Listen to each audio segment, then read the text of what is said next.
শুরু করেছে আজ নতুন পর্ব। প্রতিলোকে সবাইকে আরেকবার স্বাগত। আশা করছি সবাই খুব ভালো আছেন, সুস্থ আছেন। আজকে আমরা যে ঘটনা লিখে বেড়েছে, সে কলকাতারই বাসিন্দা আর কি। তো সে যেরকমভাবে লিখে বেড়েছে সেরকমভাবে পড়ে শোনাচ্ছি। নমস্কার, আমার নাম শ্রীতমা, আমার বাড়ি কলকাতায়। আজকে আমি যে ঘটনা লিখে পাঠালাম সেটা আমার দিদির সাথে ঘটে গেছে, মানে আমার জ্যাঠার মেয়ে, তার সাথে ঘটে গেছে। সে যখন বিয়ে করে তার শ্বশুরবাড়ি গেছিল, মানে আমি যে ঘটনা আজ লিখে পাঠালাম সেটা খুবই মর্মান্তিক।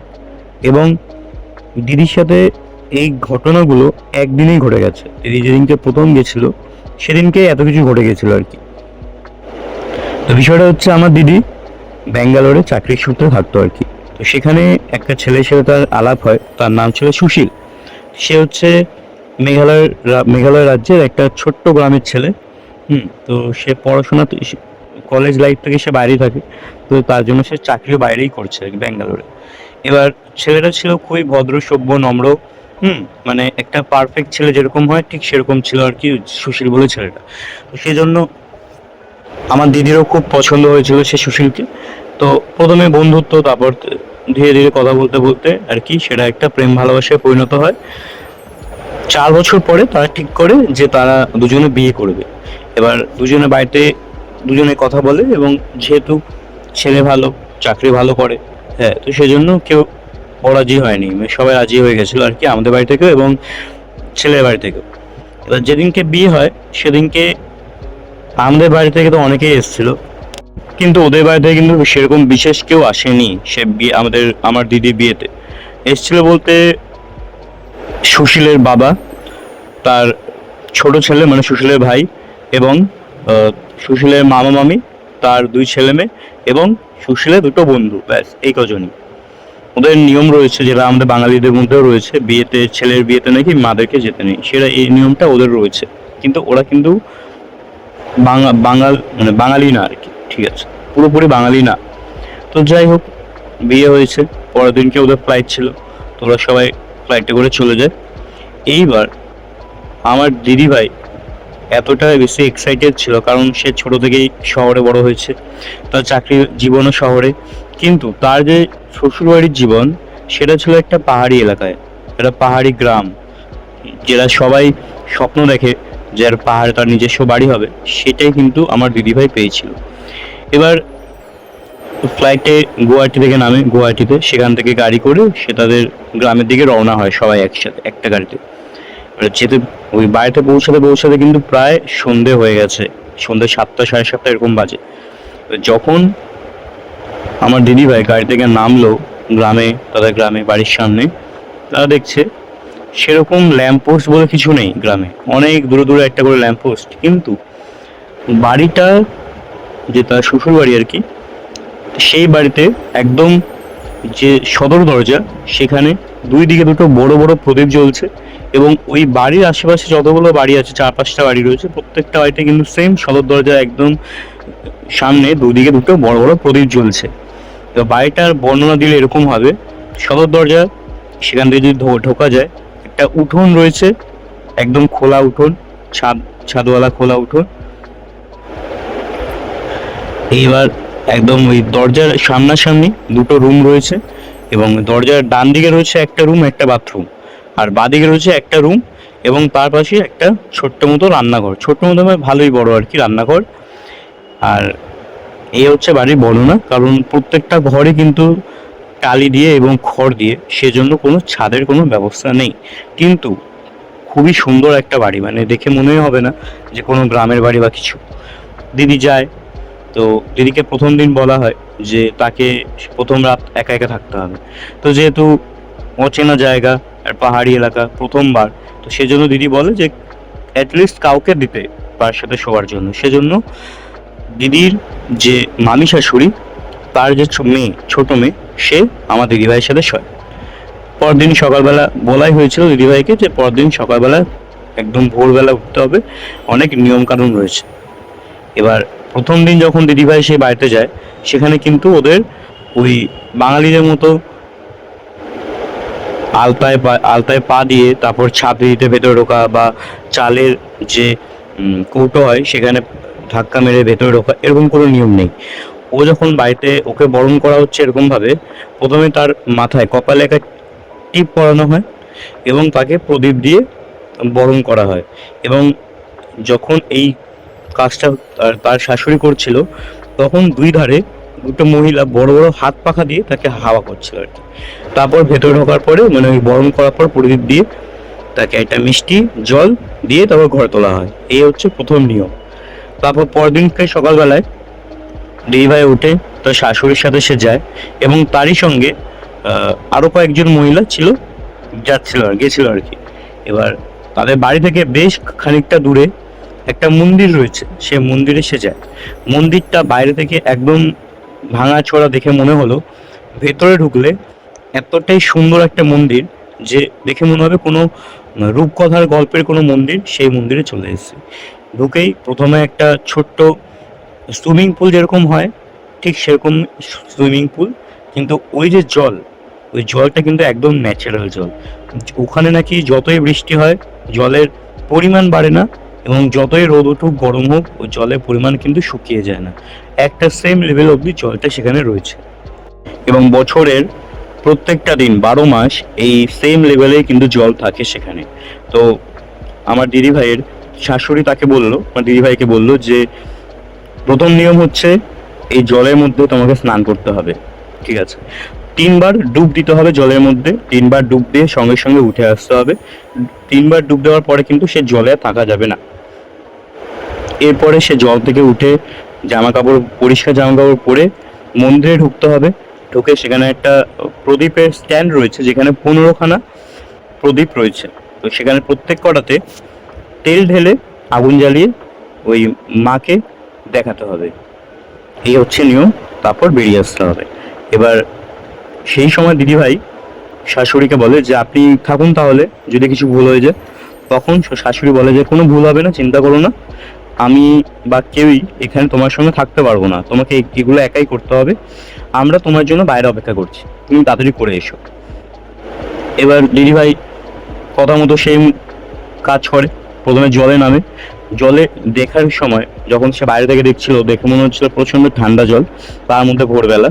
কিন্তু যখন সে জলে নামে, জলটা ছিল উষ্ণ গরম, খুব আরামদায়ক একটা জলের উষ্ণতাটা ছিল।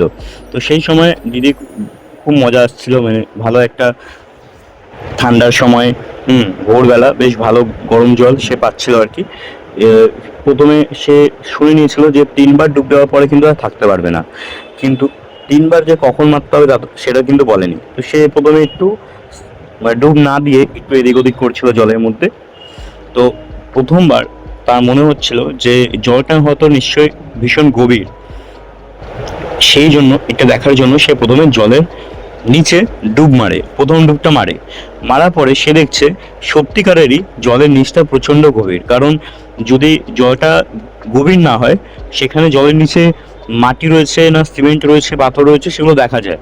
কিন্তু ওই সময় যখন দিদি ডুব মেরেছিল, সেখানে পুরো গভীর ঘন অন্ধকার, মানে কতটা যে ডিপ সেটা দেখা যাচ্ছে না। এবং তার আশেপাশে বিভিন্ন রকমের লতা পাতা, গুল্ম জাতীয়, মানে শ্যাওলা ফেওলা সবকিছু পড়ে রয়েছে আর কি। মানে দেখেই মনে হচ্ছিল জলটা ভীষণই নোংরা।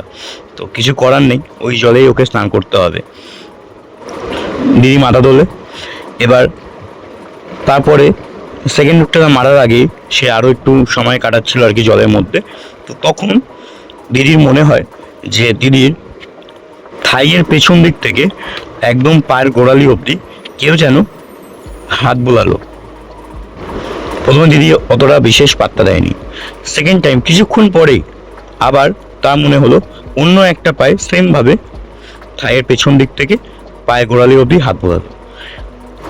এবার কিন্তু দিদি মনে হচ্ছিল যে কিছু একটা হয়তো জলে আছে, নাহলে একইভাবে দুবার কি করে আমি বুঝতে পারবো, ফিল করতে পারবো। তারপর সে যখন আবার ডুব মারে, সে দেখছে সেখানে কিন্তু কিছুই নেই, আগে যা দেখেছে সেগুলোই রয়েছে। সে আবার মাথা তোলার সঙ্গে সঙ্গে এবার সে বুঝতে পারে যে দুটো হাত, মানে হাত দিয়ে স্পর্শ করলে যেরকম হবে ঠিক সেরকমই একটা ফিল সে পেয়েছিল, যে দুটো হাত তার দুটো থাইয়ের পেছন দিক থেকে শুরু করে একদম পায়ের গোড়ালি অবধি একটা স্পর্শ করলো, হাতটা নেমে গেল আর কি। দিদি তখন তাড়াতাড়ি করে 3 নম্বর ডুবটা মারে এবং তার তখন একটু ভয় লাগছিল, 3 নম্বরটা ডুবটা মারে এবং উঠে আসার জন্য সিঁড়িতে পা দেয়। ঠিক সেই সময় দিদি বুঝতে পারে যে দিদি যখন প্রথম পাটা তার সিঁড়িতে দিয়েছে ওঠার জন্যে, একটা হাত তার পাটাকে ধরেছে চেপে, এবং দিদি সেই সময় ওঠার চেষ্টা করছে কিন্তু সে উঠতে আর পারছে না। মানে একটা পা প্রথমে, যে পাটা প্রথমে সে সিঁড়িতে দিয়েছিল, তারপর আরেকটা পা অন্য একটা সিঁড়িতে দিয়েছে, প্রথম যে পাটা দিয়েছিল সেই পাটাতে সে হাতটা ওরকম বুঝতে পেরেছিল যে কেউ একটা চেপে ধরেছে। তাও দিদি জোরে একটা ঝাঁকুনি মারতে পাটাকে ঝাঁকায়, সেই সময় হাতটা কিন্তু ছেড়ে দেয় এবং দিদি তাড়াতাড়ি করে উঠে আসে এবং বুঝতে পারছিল না যে কি রয়েছে সেখানে জলের নিচে। তো তারপরে দিদিভাই কথা মতো একটা পরিষ্কার জায়গায় যায়, ঠিক আছে, সেখানে গিয়ে সে পরিষ্কার জামা কাপড় পরে এবং মন্দিরের ভেতরে যায়। মন্দিরের ভেতরে সে গিয়ে দেখছে একটা ঘন অন্ধকার একটা মন্দির, মানে সেখানে কোনো জানলা নেই, একটা মায়ের মুখ রয়েছে, মানে পুরো বডিটাই রয়েছে আর কি, কিন্তু অদ্ভুত রকমের তাকে সেই মাকে দেখতে। সে কোনোদিন আগে এরকম দেবতা বা দেবী কাউকে দেখেনি আর কি। সেখানে না কোনো আলো রয়েছে, না কোনো জানলা রয়েছে যেখান দিয়ে আলো ঢুকবে, বাইরের আলো, পুরো অন্ধকার আর কি। তো সে এক এক করে সেই যে প্রদীপের স্ট্যান্ড, সেখানে প্রদীপগুলো জ্বালায়, কিন্তু সে দেখতে পাচ্ছে যে একটা প্রদীপ জ্বালাতে তার রীতিমতো সময় পর সময় চলে যাচ্ছে। মানে না কোনো হাওয়া রয়েছে, না কোনো বাতাস রয়েছে, কোনো রকমের কোনো আগুন না জ্বালানো যে জিনিস, মানে সেরকমভাবে কিছু নেই, কিন্তু সে আগুন জ্বালাতে পারছে না। সে বেশি করে তেল দিচ্ছে, তারপরেও কিন্তু সলতে আগুন জ্বলছে না। এরপরে ওই যে 15খানা যে প্রদীপ, এই প্রদীপগুলো 15খানা প্রদীপ জ্বালাতে তা কম করে 1 ঘন্টার ওপরে সময় লাগে। তারপর সে ওই মাকে দেখায় এবং এই সময়ের মধ্যেই সে শুনতে পায় কেউ যেন তো তাকে পেছন দিকে নাম ধরে ডাকছে, ইন্দ্রাণী, এই ইন্দ্রাণী এমন করে ডাকছে। তো সে পেছনে ঘুরে তাকায়, সে ভেবেছিল তো তার শাশুড়ি এসছে, এত দেরি হয়েছে কেন সেটা দেখার জন্য সে পেছনে ঘুরে সাড়াও দিয়েছে যে হ্যাঁ বলো, এরকম বলে সে পেছনে ঘুরে তাকায়, কিন্তু দেখছে সেখানে কেউ নেই। তো সে আবার ওরকম করে সব কিছু পুজো করে দিয়ে বেরিয়ে আসে। যখন সে বেরোয়, সবাই, যতজন সে শাশুড়ির সাথে এসেছিল আর কি, সবাই আগে গজগজ করছিল যে এতক্ষণ কেন সময় লাগছে বা কি। তো সেই সময় শাশুড়ি কিছু বলেনি, শাশুড়ি শুধু একটু জিজ্ঞেস করেছে সব হয়ে গেছে। দিদিভাই বলে হ্যাঁ। বাড়ি যাওয়ার পরে শাশুড়ি দিদিভাইকে বলে যে পুজো দেওয়ার সময় কেউ কি তোমাকে পেছন দিয়ে ডেকেছিল? এবার এই কথাটা শোনার পর দিদিভাই কিন্তু চমকে যায়। এবার দিদিভাই তখন ভাবে যে ডেকে তো ছিল, কিন্তু সেটা কি বলা ঠিক হবে, কেননা বিয়ের পর প্রথম একটা আচার নিয়ম আর কি, তো সেটা যদি হয়তো এটা কোনো বাজে বা ভালো কিছুই জানে না সে, সেজন্য সে না বলে দেয়। তো সেই সময় শাশুড়ি বলে আচ্ছা ঠিক আছে ভালো। এরপরে কি হয়, ওই যে উঠোন, সে উঠোনের মধ্যে একটা ছোট্ট মতো উনুন রয়েছে, মাটির উনুন। তো শাশুড়ি দিদিভাইকে বলে এই উনুনটার মধ্যে তাকে রং করতে হবে, রং করার পরে সেই উনুনের মধ্যে তাকে পায়েস রান্না করতে হবে, যে পায়েসটা সবাই সকালে যে ব্রেকফাস্ট সেখানে খাবে। তো রং তাকে দেওয়া হয়, রং করা, সে ধীরে ধীরে রং করে ভালোভাবে ডিজাইন করে, করার পরে সে ওই যে উনুনের মধ্যে পায়েস রান্না করে। পায়েস রান্না করার জন্য যা যা তার দরকার আর কি সামগ্রী, সে শুধু সেই জিনিসগুলো নিয়ে গেছে, চাল, তারপর দুধ, কিশমিশ, কাজু এবং চিনি, ব্যাস এই জিনিসপত্রগুলো সে নিয়ে সেখানে যায়, গিয়ে পায়েসটা রান্না করে। রান্না করার পরে সবাই বাড়িতে খেতে বসেছে হচ্ছে সুশীলের বাবা মা, সুশীলের ভাই, মামা মামি এবং তার 2 ছেলে মেয়ে, এই কজন সে খাচ্ছে আর কি। এবার দিদিভাই সবাইকে দিয়েছে বাটিতে করে, প্রত্যেকে, মানে বাকি সব খাবার রয়েছে তার সঙ্গে ওই পায়েসটা রয়েছে। তো নিয়ম হচ্ছে প্রথমে পায়েসটা খেতে হবে, তারপর বাকি খাবার। তো সবাই প্রত্যেকে পায়েসটা মুখে দেওয়ার পরে যে জিনিসটা তার ফিল করেছিল সেটা হচ্ছে অখাদ্য একটা খাবার টেস্ট। তো তারা সঙ্গে সঙ্গে রেখে দেয়, বাকি যেটা রয়েছে বাটিতে সেটা কিন্তু আর কেউই খায়নি। বা দিদিভাই তখন বাকি সবার যে মুখের ভঙ্গিমা দেখে বুঝতে পেরেছিল যে কোনো একটা সমস্যা হয়েছে। তো সেই সময় কিন্তু দিদিভাই কাউকে কিছু বলেনি বা নিজেও একবার টেস্ট করে দেখেনি। সবাই যখন খাওয়া হয়ে যায় সে দেখছে যে সবাই সব খাবার খেয়েছে, শুধু তার যে বানানো পায়েস সেগুলো প্রত্যেকের বাটিতে রয়ে গেছে। তো সেই সময় একটু বাটিতে পায়েস নিয়ে যখন মুখে দেয়, সে দেখছে পায়েসের মধ্যে একদম পুরো নুনের গোলা রয়েছে, মানে সেটা মুখে দেওয়ার যোগ্যই নয়। সে বুঝতে পারছিল না যে এটা কি করে সম্ভব। সে এতটাই তার খারাপ লাগছিল যে সে কিন্তু ওই চেয়ারেই বসে পড়ে, টেবিলের সামনে চেয়ার, সেখানে সে বসে পড়ে। এবং সেই সময় সে মাথায় হাত দিয়ে ভাবছে যে যেগুলো দরকার শুধু সেগুলোই সে নিয়ে গেছিল, তাহলে এখানে নুনের পরিমাণ কি করে এলো, তাই না? তো সেই সময় প্রথমে সুশীল আসে, মানে দিদির স্বামী আর কি। সে এসে দিদিকে সান্ত্বনা দেয় যে চিন্তা করার দরকার নেই, এগুলো হতেই পারে, প্রথম দিন হতেই পারে ভুল। তারপরে ধীরে ধীরে তার শাশুড়ি, শ্বশুর এবং বাকি সবাই এসে দিদিভাইকে সান্ত্বনা দেয়। তো তারপরে আর কোনো সেরকম নিয়ম নেই, ঠিক আছে? তো সেই সময় দিদিভাই নিজের ঘরে যায়। ঘরে গিয়ে একটু বসে থাকে, বসে তার ফোন করে তার বন্ধুকে, তার মাকে, মানে আমার জেঠিমাকে কল করে বিভিন্ন তার সাথে যা যা হয়েছে আর কি, নিয়ম কানুন এইসব কিছু বলে আর কি। তো ঘরে বর্ণনা এরকম, দুটো জানলা রয়েছে। একটা জানলা দিয়ে একটা খোলা মাঠ দেখা যায়, যেখানে বিভিন্ন গাছপালা রয়েছে। হ্যাঁ, একদম খোলা মাঠ, গাছপালা রয়েছে এবং বাড়িঘর সেরকমভাবে নেই। আর একটা জানলা দিয়ে গ্রামের যে রাস্তাটা রয়েছে সেই রাস্তাটা দেখা যায়। এবার যে জানলা দিয়ে ওই গ্রামের মাঠ, খোলা মাঠ দেখা যায়, সেই জানলাতেই কিন্তু দিদিভাইয়ের ওই বিছানাটা একদম সেটিং, দেওয়ালে সাটিয়ে লাগানো আর কি। তো দিদিভাই সেখানে ওই বিছানায় বসে কথা বলছে আর কি সবার সাথে। প্রায় 40-45 মিনিট হয়ে গেছে দিদিভাই কথা বলছে। হঠাৎ করে তার মনে হলো যে তার গায়ে কেউ জল ফেলে দিয়েছে। সে যখন পেছন ঘুরে তাকায়, সে দেখছে তার সামনে, তার ঘরে, তার স্বামী, তার শ্বশুর মশাই এবং তার মামা শ্বশুর, এই তিনজন দাঁড়িয়ে রয়েছে। তাদের হাতে 3টে বালতি এবং তারাই আমার দিদিভাইয়ের গায়ে জল ছিটিয়েছে। সে কারণ জিজ্ঞেস করাতে সে বলছে যে তার গায়ে নাকি, সে যে শাড়িটা পরেছিল সেই শাড়িতে নাকি আঁচলে আগুন লেগে গেছিল।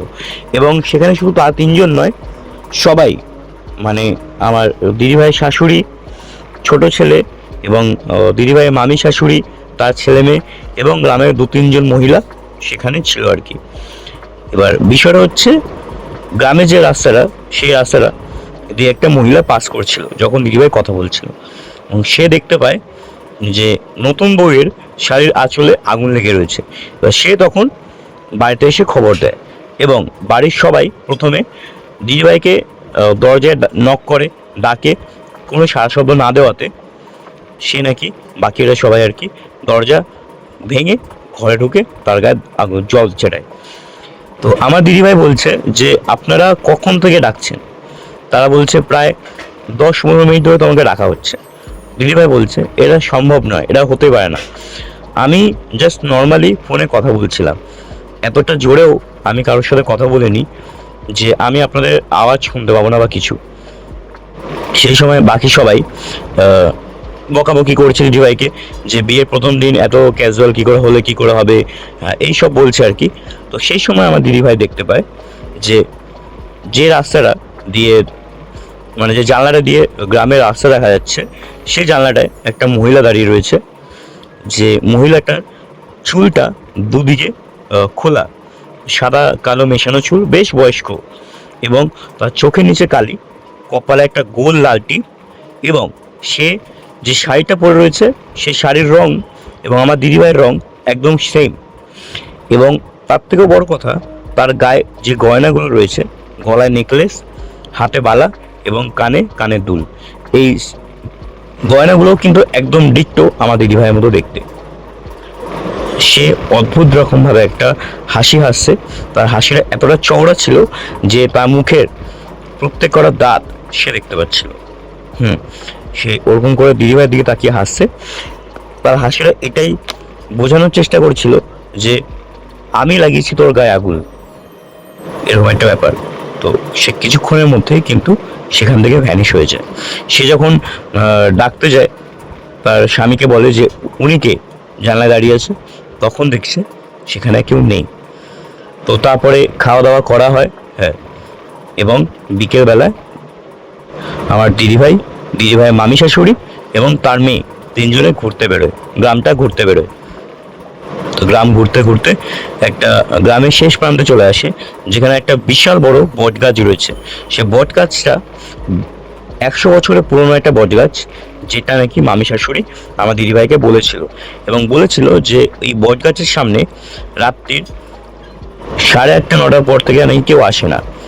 কারণ জিজ্ঞেস করে, দিদিভাইয়ের মামি শাশুড়ি বলে যে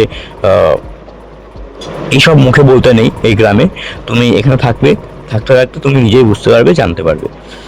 তো সেই বট গাছটা এতটাই বড় যে সেটাকে পুরো যদি কভার করা হয় হেঁটে প্রায় আধ ঘন্টা সময় লাগবে, ঠিক আছে। তো সেই সময় দিদিভাই ওদের সাথে কথা বলতে বলতে একদম গ্রামের লাস্ট মোমেন্টে যায়। সেখানে একটা বসার জায়গা ছিল, তো সেখানে তারা তিনজন বসে কথা বলছে। তো সেই সময় সে দেখছে দিদিভাই গ্রামের ওই যে বট গাছের পেছন দিক থেকে একটা মহিলা বেরিয়ে আসে, এসে ওই গাছটার সামনে এসে বসে। সে মহিলাটা আর কেউ নয়, এটা ওই মহিলাটাই যেটাকে দিদিভাই দুপুরবেলা দেখেছিল তার বাড়ির সামনে।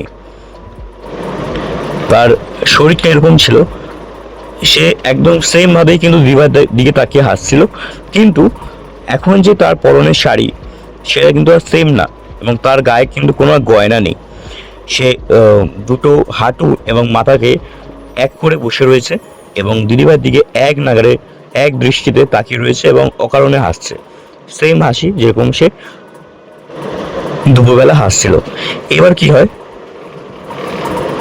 কিছুক্ষণ পরে যখন তারা কথা বলছে আর কি, দিদিভাইও একভাবে ওর দিকে মহিলার দিকে তাকিয়ে রয়েছে। তো সেই সময় অনেকক্ষণ পরে, প্রায় 15-20 মিনিট পরে, দিদিভাই দেখলো সে মহিলাটা উঠে অন্যদিকে চলে যাচ্ছে, গাছে আবার পেছন দিকটা চলে যাচ্ছে। এবারে যখন ওই মহিলাটা পেছন ঘুরে আর কি, দিদিভাই যখন ওই মহিলাটা পেছনটা দেখতে পায়, সে দেখছে যে তার পিঠ এবং কোমরটা, মানে যেটুকুনি দেখা যাচ্ছে আর কি, সে তো শাড়ি ব্লাউজ পরেছিল, তো যেটুকুনি দেখা যাচ্ছে পুরো শরীরটা কিন্তু পুড়ে গেছে। হ্যাঁ, মানে তার পেছন, পিঠ আর কোমর থেকে রক্ত মাংস গলে গলে পড়ছে আর কি। দিদিভাই দেখে কিন্তু ভীষণই একটা আঁতকে ওঠে। তো তারপরে তারা ঘরে ফিরে আসে। সন্ধ্যেবেলায় বিভিন্ন রকমের খাবার দাবার হয়, তারা গল্প আড্ডা করে। তারপরে সময় তখন 7টা 7:30 বাজে, 8টা বাজে হয়তো। সেই সময় দিদিভাই তার শাশুড়িকে বলে তার ঘরে আসে। তার শরীরটা খুব একটা ভালো লাগছিল না, কারণ সে একদম ভোরবেলা উঠেছে। সে বলছে যে একটু শুয়ে থাকে।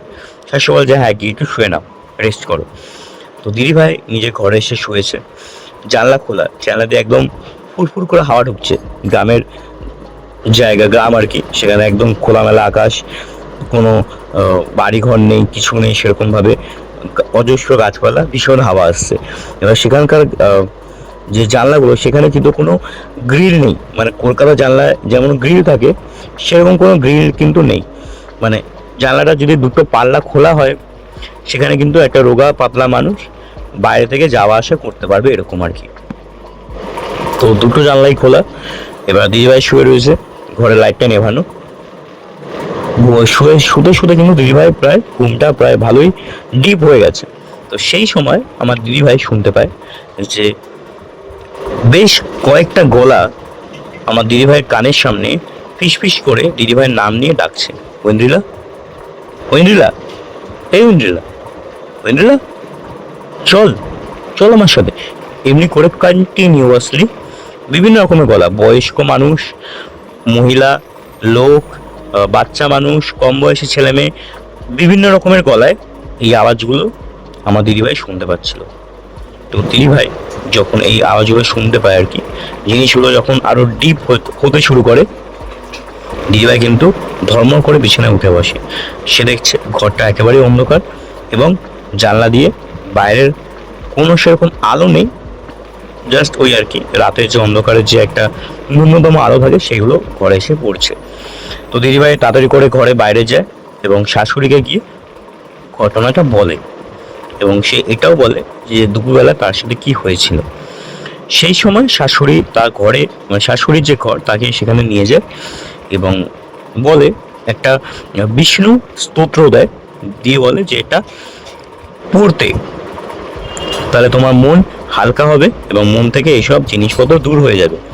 তো দিদিভাই পড়তে বসে বিষ্ণু স্তোত্রটা, কিন্তু দিদিভাই দেখছে সে কিন্তু ওই পড়ার সময় কোনোভাবেই মন লাগাতে পারছে না, মন দিয়ে পড়তেই পারছে না।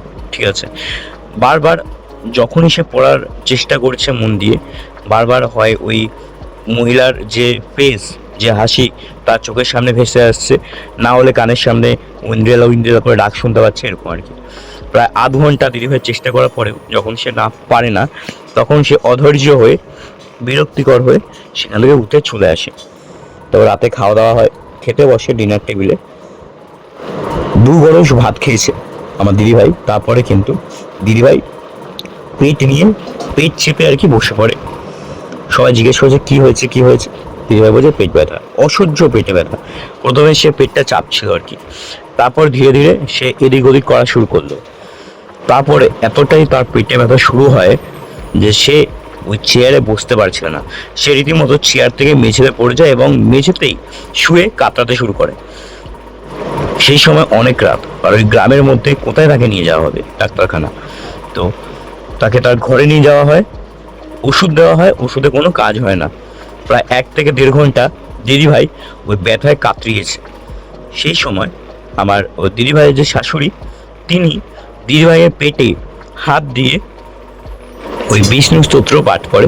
তারপরে ধীরে ধীরে কিন্তু তার যে পেটের ব্যথা সেটা কমতে শুরু করে। তারপর দিদিভাইকে বলে যে শুয়ে পড়তে। সেদিনকে দিদিভাই একাই শুয়েছিল।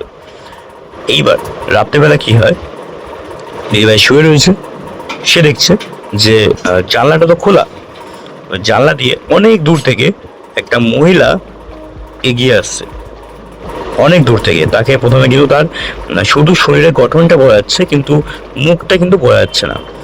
তো ধীরে ধীরে যখন সে এগিয়ে আসছে, যখন কাছে আসলো, দেখছে সেটা কিন্তু সেই মহিলাটাই। ঠিক আছে, সেই মহিলাটা এগিয়ে আসছে, একই রকম ভাবে হাসছে, একই রকম তার চুলটা খোলা, তার কপালে একটা বড় টিপ, চোখের নিচে কালি, এবং তার শাড়ি পরার ধরনটা একদম সেম। যখনই দিদিভাই ও দেখছে আর কি, মহিলাটা যত এগোচ্ছে তার হাসিটা কিন্তু কমছে এবং তার শরীরে, মুখের, হাতে পায়ের যে মাংসগুলো, সেগুলো কিন্তু গলে গলে গলে গলে পড়ছে। মানে একটা মোমবাতি যখন জ্বালানো হয়, মোমবাতি গা দিয়ে যেরকম মোমগুলো গলে গলে পড়ে, ঠিক সেরকম ভাবেই দিদিভাই বলছে যে ওই মহিলাটা যতটা আমার দিকে এগিয়ে আসছে, তত কিন্তু ওর গা দিয়ে তার চামড়া মাংসগুলো গলে গলে পড়ছে এবং সেখান থেকে রক্ত বেরিয়ে আসছে। মুখ, হাত পা দিয়ে রক্ত গল গল করে গড়ি গড়ি পড়ছে এবং তার যে হাসি, সেটা তখনও তার মুখে লেগেছিল। এবার যখন দিদিভাই দেখছে, তখনও দেখে যাচ্ছে যে দিদিভাইয়ের থেকে হয়তো আর 3 চাপা দূরে, সেই সময় ওই মহিলাটা এক দৌড়ে, মানে এক লাফে দিদিভাইয়ের কাছে একদম ছুটতে আসে এবং দিদিভাই তৎক্ষণাৎ সঙ্গে সঙ্গে ধরপড় করে বিছানায় উঠে বসে। এবং যখন সে উঠে বসার চেষ্টা করছে, সে বুঝতে পারছে তার বুকের মধ্যে একটা বিশাল ভারী কিছু রয়েছে, যেটা তাকে একদম বুকের মধ্যে চেপে বসে রয়েছে, যেটা তাকে উঠতে দিচ্ছে না কোনোভাবেই। তো অনেক কষ্ট করে দিদিভাই ওঠার পর সে বুঝতে পারে যে এটা একটা স্বপ্ন। কিন্তু এরপরেই যখন দিদিভাই ওই জানলার দিকে তাকায়, সে দেখতে পাচ্ছে যে ওই দূর থেকে একটা মহিলা এগিয়ে আসছে দিদিভাইয়ের দিকে, ঠিক যেমনটা সে স্বপ্ন দেখেছে, ঠিক তেমনটাই। এবং সে যত এগিয়ে আসছে, এগোতে এগোতে তখন আমার দিদিভাই দেখছে যে এটা স্বপ্নের মতনই সেই মহিলাটাই, যেটাকে সে স্বপ্নে কিছুক্ষণ আগে, কয়েক সেকেন্ড আগে দেখলো। দিদিভাই সঙ্গে সঙ্গে ওঠে এবং জানালাটাকে বন্ধ করে সে বিছানাটাকে এক লাফ দিয়ে নেমে এসে ঘরের লাইট জ্বালিয়ে দরজাটা খোলার চেষ্টা করে। কিন্তু অবিশ্বাস্যভাবে সে কিন্তু ঘরের দরজাটাকে খুঁজেই পাচ্ছিল না। এবং তার থেকে বড় কথা, তার দরজার পাশেই রয়েছে লাইটের সুইচ। সে না দরজা খুঁজে পাচ্ছে না লাইটের সুইচ খুঁজে পাচ্ছে, এবং সে তখন ফিরে আসে তার বিছানায়। সে দেখছে ঘুমানোর সময় তার যে মোবাইল, সেটা তার মাথার সামনে রেখেছিল বালিশের নিচে। সেই মোবাইলটা অবধি তার কাছে ছিল না, তার বালিশের নিচে সেখানে ছিল না। পুরো বিছানা সে খুঁজে বেড়ালো, অন্ধকারেই হাতড়াতে শুরু করলো, কোথাও সেই মোবাইলটা নেই। সে ঘরের মধ্যে যে একটা টেবিল ছিল সেখানে দেখে, কোথাও সেই মোবাইলটা নেই। সে আবার দরজার সামনে যায়, সে দরজা তো দূরের কথা, দরজার যে হাতল সেটা তো দূরের কথা, দরজাটা অবধি খুঁজে পাচ্ছে না। তা মনে হচ্ছে যেন ঘরে কোনো দরজাই নেই, ঠিক আছে। এবং সেই সময় দিদি ভীষণ ভয় পেয়ে যায়। দিদির একটি কথা সেই সময় মনে হচ্ছিল যে সে কি এখানে বিয়ে করে এসে, এই বাড়িতে বিয়ে করে এসে কোনো ভুল করলো? এই যা যা হচ্ছে সকাল থেকে তার সাথে, তার পেছনে কি সুশীল বা তার ফ্যামিলির কোনো হাত রয়েছে? এই জিনিসগুলো তার মাথায় আসছিল। এবং আমার দিদিভাই একজন মা কালীর ভীষণ বড় ভক্ত। তো সেই সময় সে মা কালীকে ডাকতে শুরু করে, এবং আমার দিদিভাই ওই যে যেখানে আর কি দরজা ছিল সে দরজার সামনেই বসে পড়ে, কাঁদতে শুরু করে এবং মা কালীকে অনবরত ডাকতে শুরু করে। কাঁদতে কাঁদতে মা কালীকে ডাকছে, এবং সেই তখনই কিন্তু দিদিভাই ঘুমিয়ে পড়ে আর কি। সকালবেলা ভোরবেলা হয়ে গেছে। দরজা খুলে যখন আমার শাশুড়ি, দিদিভাই শাশুড়ি আর কি ঘরে ঢুকছে, দেখছে বিছানায় দিদিভাই নেই। দিদিভাই দরজার সামনে ওরকম জুগুতু হয়ে বসে রয়েছে। দিদিভাই শাশুড়ি ডাকে, এবং শাশুড়িকে ডেকে দিদিভাই উঠে দাঁড়ায় এবং একদম কান্নায় ভেঙে পড়ে, জড়িয়ে ধরে কাঁদতে শুরু করে। দিদিভাই শাশুড়ি বলে, কি হয়েছে কি হয়েছে? তখন দিদিভাই তার শাশুড়িকে সমস্ত ঘটনা বলে, এবং দিদিভাই শাশুড়ি তখন তার ছেলে মানে সুশীলকে ডাকে এবং সুশীলকেও সমস্ত ঘটনা বলে। এরপর দিদিভাই ফ্রেশ হয়, সব কিছু ঠিক হয়, এবং ব্রেকফাস্ট যখন আবার বসে, সেম জিনিস আগের দিন রাতের মতো, পেটে ব্যথা। এবার এখন কিন্তু আগের দিনের রাতের মতো পেটে ব্যথা নয়, তার পেটে ব্যথা হচ্ছে, কিন্তু আমার জামাইবাবু দেখছে তার প্যান্টটা, যে দিদিভাই যে একটা লেগিংস পরেছিল, সেটা কিন্তু রক্তে একদম পুরো ভেসে গেছে। তো তার এতটাই পেটে ব্যথা হচ্ছে, তার লেগিংসটা কিন্তু পুরো রক্তে লাল হয়ে গেছে। তো সে তখন সঙ্গে সঙ্গে দিদিভাইকে নিয়ে হসপিটালে যাওয়ার পরে তাকে সুস্থ করা হয়, সব কিছু কন্ট্রোলে আনা হয়। আনার পরে ডাক্তার বলে দাদাভাই মানে আমার দিদিভাইয়ের স্বামীকে যে আমার দিদিভাই নাকি 1.5 মাসে প্রেগনেন্ট ছিল, এবং তার পেটের যে বাচ্চা সেটা কিন্তু মারা যায়, পেটেই মারা যায়। সেজন্য তার এত পেটে ব্যথা এবং এই ব্লাডিংটা হয়েছে আর কি। এরপরে এইসব চলাকালীন 2-3 দিন দিদিভাই হসপিটালেই ছিল। তো সেই সময় আমার দিদিভাই শাশুড়ি একটা বাড়িতে, যেহেতু দিদিভাই শাশুড়ি সব কিছুই জানে, তো সেজন্য দিদিভাই শাশুড়ি কিন্তু বাড়িতেই একটা বড় করে পুজোর আয়োজন করে। 3 দিন পরে দিদিভাই হসপিটাল থেকে ফিরে আসে। যেদিনকে ফিরে এসছে সেদিনকেই সন্ধ্যেবেলায় বাড়িতে বিশাল বড় পুজো। উঠোনটার মধ্যে 3টে পুরোহিত এসেছিল পুজো করার জন্যে। যজ্ঞের কাঠ, আগুন জ্বলছে, 3 দিকে 3টে পুরোহিত বসে, এবং আমার দিদিভাই একদিকে বসে। প্রথমে পুজো শুরু হয়, মন্ত্রোচ্চারণ শুরু হয়। ধীরে ধীরে দিদিভাই কিন্তু প্রথমে একদম নর্মাল, সব ঠিক ছিল, কিন্তু যত পুজোর মন্ত্র এগোতে শুরু করে, দিদিভাই প্রথমে তার মাথাটাকে নিচু করে, নিজের চুল নিজেই খুলে দেয়, চুলের যে গার্ডার থাকে, ক্লিপ থাকে, সেটা নিজেই খুলে দেয়, মাথা নিচু করে, এবং প্রথমে সামনে পেছনে দুলতে শুরু করে, এবং কিছুক্ষণের পরে সে গোঙাতে শুরু করে, এবং গোঙাচ্ছে এবং সামনে পেছনে দুলছে, এবং যত সে সময় যাচ্ছে তার দুলুনির স্পিড সেটা কিন্তু বাড়তে শুরু করে। এরপরে সে তার যে পুরোহিতগুলো ছিল আর কি, তারা বলে যে দুজন এসে তাকে 2 দিক দিয়ে ধরতে। বাট আমার জামাইবাবু সেই সময় ওই জায়গায় ছিল না, সেই জন্য আমার জামাইবাবুর বাবা এবং তার মামা দুজন মিলে 2 দিক দিয়ে এসে আমার দিদিভাইকে ধরে।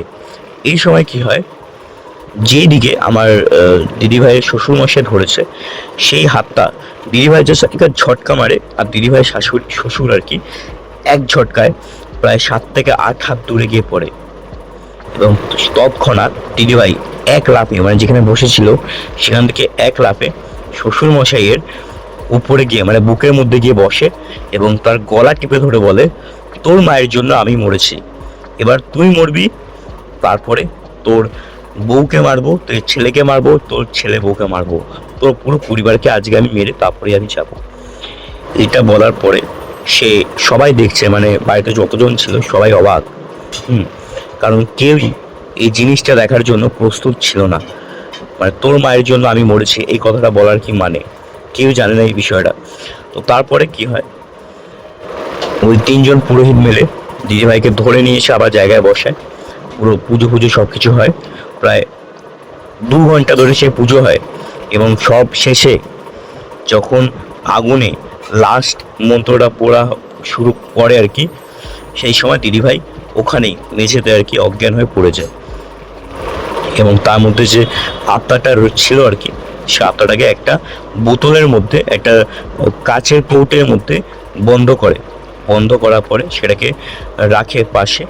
এবং তারপরে যেহেতু আমার দিদিভাইয়ের শ্বশুরমশাই এবং শাশুড়ি দুজনেই জিনিসটা জানে, বাকিরা কিন্তু কেউ জানে না।